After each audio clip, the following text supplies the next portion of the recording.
আসসালামু আলাইকুম রহমতুল্লাহ বারাকাতু। আমার বন্ধুগণ, আসুন আজকে আমরা গুরুত্বপূর্ণ তালাক সম্পর্কিত কয়েকটি মাসাইল জেনে নেই, যেগুলো সচরাচর আমাদের মধ্যে ঘটে থাকে।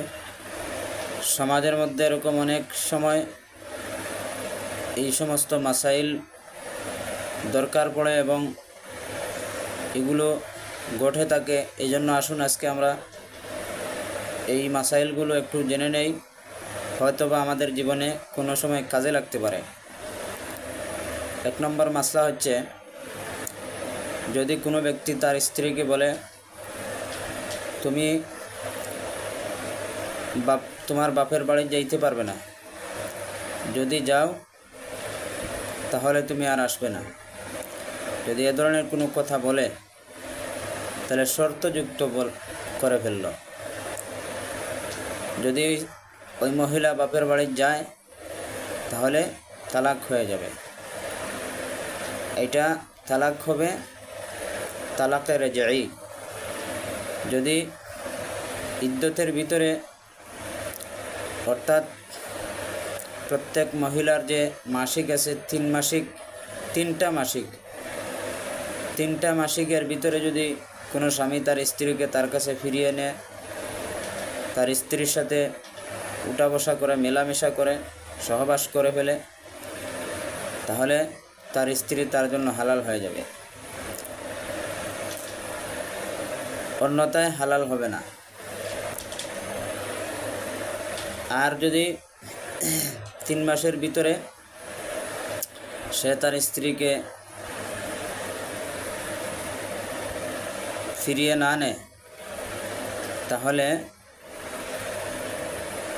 এক তালাকে বাইন হয়ে যাবে, অর্থাৎ নতুনভাবে তার স্ত্রীকে আবার নিকাহে জদিদ তথা নতুন বিবাহের মাধ্যমে তার স্ত্রীকে হালাল করতে হবে। যদি কেউ তার স্ত্রীকে কাগজের মাধ্যমে বা চিঠিপত্রের মাধ্যমে অথবা মোবাইলে মেসেজের মাধ্যমে তালাক দেয়, আর ওই মহিলা তার স্ত্রী যদি তালাকের কাগজ ছিঁড়ে ফেলে, চিঠিটা ছিঁড়ে ফেলে, অথবা তার স্ত্রী যদি তালাকের মেসেজটা কেটে ফেলে, তাহলে কি তালাক হবে? অবশ্যই তালাক হবে। তালাক হওয়াতে কোনো অসুবিধা নেই, তালাক পতিত হয়ে যাবে। এটা চাই 1 তালাক হোক, 2 তালাক হোক, অথবা 3 তালাক হোক। আগেই তো বললাম 1 তালাক হলে 3 মাসের ভিতরে ফিরিয়ে নিতে পারবে, সুযোগ আছে। 2 তালাক দিলে 3 মাসের ভিতরে ফিরিয়ে নিতে পারবে।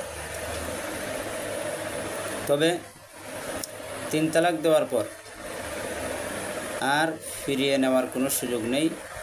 ফাইন তাল্লাকাহা ফালা তাহিল্লু লাহু, আল্লাহ তাআলা বলেন, ফাইন তাল্লাকাহা ফালা তাহিল্লু লাহু হাত্তা তানকিহা যাওজান গায়রা।